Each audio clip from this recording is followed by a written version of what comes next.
वहां पर गए डिस्कवरी चैनल, एक हफ्ते बाद शेर के साथ सेल्फी डाली। 25 अप्रैल को कानपुर में उनकी याद में कवि सम्मेलन है जिसका संचालन मैं कर रहा हूं। हिंदुस्तान का सबसे छोटा इस्तीफा टीएमसी के एक विधायक ने दिया। उसने ममता जी को लिख के दिया, दीदी जय श्री राम, हमारे घर के मसले में तुम अम्मा ना बनो, अमित शाह को भेजेंगे तुम्हारी सरकार चली जाएगी। फिर भी यूपी पुलिस ने मेरा चालान कर दिया, जबकि मेरी गाड़ी पे केवल मेरी जान लिखा था। वीर रस के कवियों को कानपुर में कम सुना जाता है, ये बात बिल्कुल सच है, क्योंकि जितनी वीरता कानपुर में है उतनी पूरे देश में कहीं नहीं है, तो इसलिए वीर रस के कवियों को कम सुना जाता है। मुझे याद है घटना, एक बार एक अमेरिका का आदमी, एक पाकिस्तान का आदमी और एक चीन का आदमी, ये तीनों लोग विदेश की यात्रा कर रहे थे। तो यार होस्टल तीनों के पास गए, कहने लगे सर आपको क्या चाहिए? अब अमेरिका वाले तेज लोग कहने लगे हमको ऐसा करो मैगजीन दे दो, इंग्लिश की मैगजीन पढ़ना है। तो अमेरिका वाले को मैगजीन दे दी, वो मैगजीन में लग गया। पाकिस्तान वाले से पूछा कि आपको क्या चाहिए? तो उसने कहा हमको कंप्यूटर दे दो, अगला कंप्यूटर पे लग गया। भारत वाले से पूछा गया और कानपुर वाले से पूछा गया आपको क्या चाहिए? तो उसने कहा कुछ नहीं, इनको नाश्ता वास्ता करा दो। उसको नाश्ता करा दिया, नाश्ता वास्ता हो गया। फिर तीनों लोगों को एक एक बियर पिलाई गई, तीनों लोग टल्ली हो गए। फिर अमेरिका वाले से पूछा गया आपको क्या चाहिए? तो उसने कहा हमको एक मैगजीन और चाहिए। पाकिस्तान वाले से पूछा गया आपको क्या चाहिए? उसने कहा कंप्यूटर पे हम देख रहे थे, उसमें अच्छी पिक्चर लगा दी जाए तो हम पिक्चर देखेंगे। फिर कानपुर वाले से पूछा गया आपकी क्या इच्छा है? उसने कहा ये जहाज अब हम चलाएंगे। तो कानपुर की इतनी वीरता कहीं नहीं होती है। मुझे याद है 15 दिन पहले मनोज भैया यादव जी 7 बजे मेरे घर आ गए, कह लगे पांडे जी आप तो देश के बड़े कवि हैं, टीवी चैनलों में जाते हैं, हमको आशीर्वाद दे दो सुबह 7 बजे। हमने कहा किस बात का आशीर्वाद? कहने लगे हमको डिस्कवरी चैनल जाना है और शेर के साथ सेल्फी लेनी है सुबह 7 बजे। हमने कहा शेर के साथ सेल्फी लोगे तो मर जाओगे, निपट जाओगे। कहने लगे क्यों? मोदी जी जा सकते हैं, शेर के साथ सेल्फी ले सकते हैं, अगर वो इंसान है तो हम भी इंसान हैं। हमने कहा यार वो प्रधानमंत्री हैं, पूरी व्यवस्था के साथ चलते हैं, तुम्हारे पास क्या व्यवस्था है? उसने कहा 1 क्वार्टर हमारी जेब में पड़ी है, हमको चले जाने दो। और वो यादव जी से वहां पर गए डिस्कवरी चैनल, एक हफ्ते बाद शेर के साथ सेल्फी डाली। 25 अप्रैल को कानपुर में उनकी याद में कवि सम्मेलन है जिसका संचालन मैं कर रहा हूं। और ताली अभी भी आपकी कमजोर है, ताली एक बार शानदार और जानदार तरीके से बजाइए, कवि सम्मेलन को शुरू कीजिए। छोटे छोटे बच्चे बैठे हैं, हालांकि कानपुर के बच्चे बहुत होशियार होते हैं।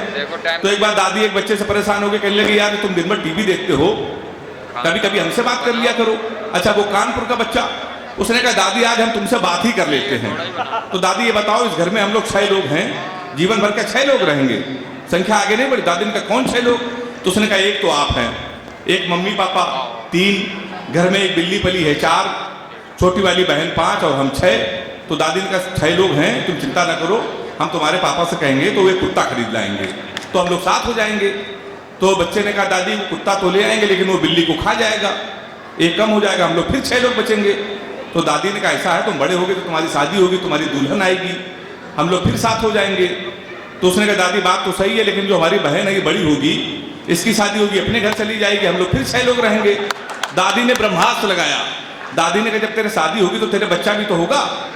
तो उस बच्चे ने कहा दादी जी फिर आप मर जाओगी। ताली कमजोर है आपकी। अब वो बच्चा बड़ा हो गया है, इस मंच पर बैठा है, और बड़ा ही नहीं हो गया, वो बुजुर्ग हो गया है। इस मंच पर बैठे हैं हमारे अखिलेश द्विवेदी जी की चेचिस देख लो, पूरा कानपुर उनको सुनना चाहता है। देखिए कितने दुबले पतले हैं, कितनी बढ़िया चेचिस है। अभी वो कुंभ मेले चले गए थे भाभी जी के साथ, पत्नी के साथ, तो वहां पर गए तो वो टैटू वाले टैटू बना रहे थे। तो इन्होंने कहा टैटू वाले से कि शेर का टैटू हमारे हाथ में बना दो।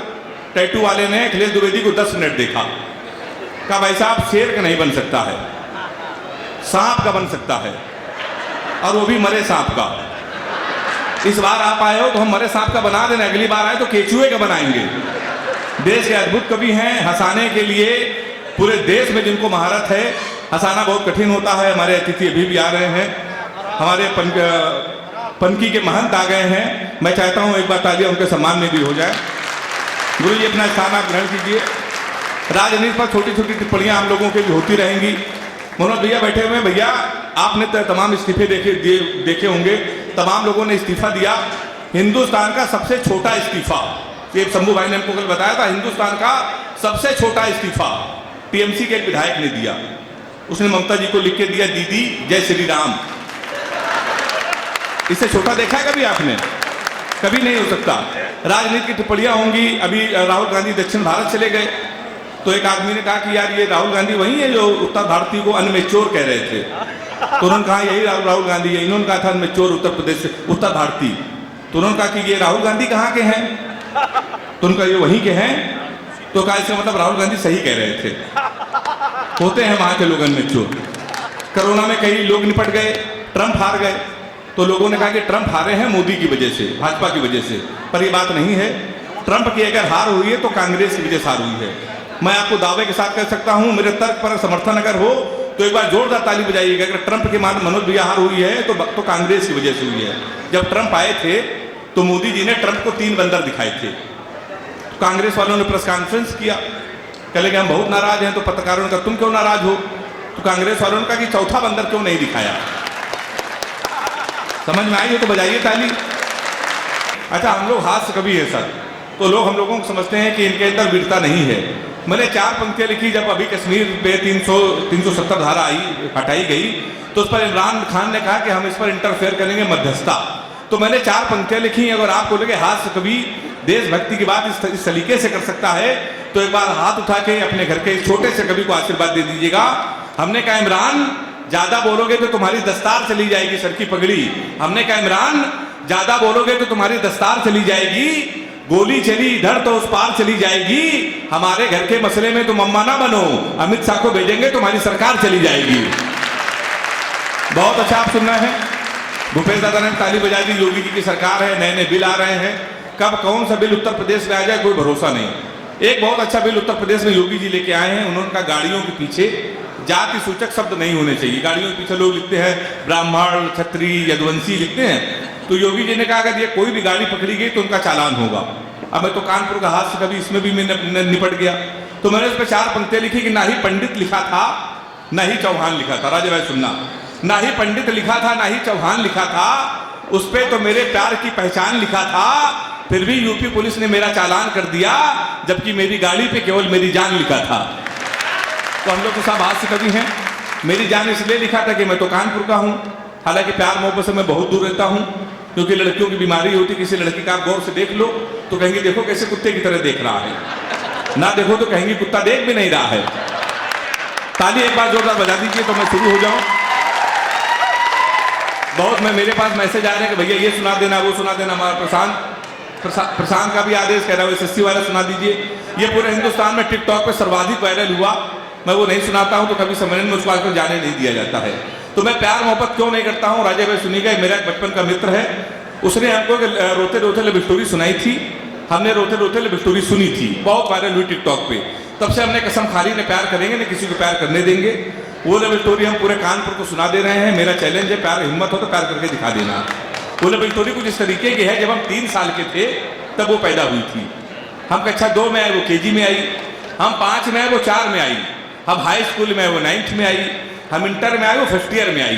फिर हम SSC की तैयारी करने लगे। उत्तर प्रदेश में लड़के इंटर के बाद SSC करते हैं। हम SSC की तैयारी करने लगे, 1st ईयर में आ गई। हम SSC की तैयारी कर रहे थे, वो इंटर में आ गई। हम SSC की तैयारी कर रहे थे, वो BA में आ गई। हम SSC की तैयारी कर रहे थे, वो MA में आ गई। हम SSC की तैयारी कर रहे थे, उसने B.Ed कर लिया। हम SSC की तैयारी कर रहे थे, उसने M.Ed कर लिया। हम SSC की तैयारी कर रहे थे, उसने MPhil कर ली। हम SSC की तैयारी कर रहे थे, उसने PhD कर ली। हम SSC की तैयारी कर रहे थे, प्रोफेसर बन गई। शनिवार को उसकी शादी है, इतवार को हमारा SSC का पेपर है। ताली जोरदार बजा दी। तो भाई मैं बहुत दूर रहता हूँ प्यार मोहब्बत से। अच्छा, हम लोग तो जानते हैं घर का कभी हूँ मैं, आपके हाथ से कभी हूँ। हम लोगों की शादी बहुत मुश्किल में होती है क्यों इतना पता चल जाए कि लड़का हाथ से कभी, रिश्ते घर से आते हैं, रिश्ते वहीं से लौट जाते हैं। राजा भैया एक रिश्ता हमारा जब फाइनल हुआ तो पिताजी ने कहा कि हमने लखनऊ में एक लड़की को देख लिया है, कल सुबह 11 बजे चलना है और शादी तुम्हारी फाइनल करनी है। तो हम सुबह 11 बजे नहा धो के तैयार हो गए। कहे कि देखो ऐसा है, हमको ऑफिस में काम आ गया है, तुम होने वाली अपनी बीवी को अकेले जाओ और देख आओ। ब्राह्मण घर में पैदा हुए हो, ये घर की परंपरा है, पहली बार होने वाले ससुराल जा रहे हो, खाली हाथ मत जाना, कुछ लेके चले जाना।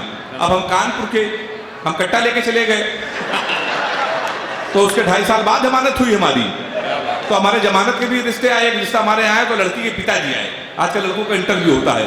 कहने के तुमसे 2-3 क्वेश्चन पूछेंगे, तुमने बता दिया तो शादी फाइनली परमानेंट कैंसिल। हमने कहा पूछिए। कहने के तुम पढ़े लिखे कितना हो? तो हमने कहा अंग्रेजी से। मैं क्या है कानपुर में अंग्रेजी का मैं टीचर हूँ।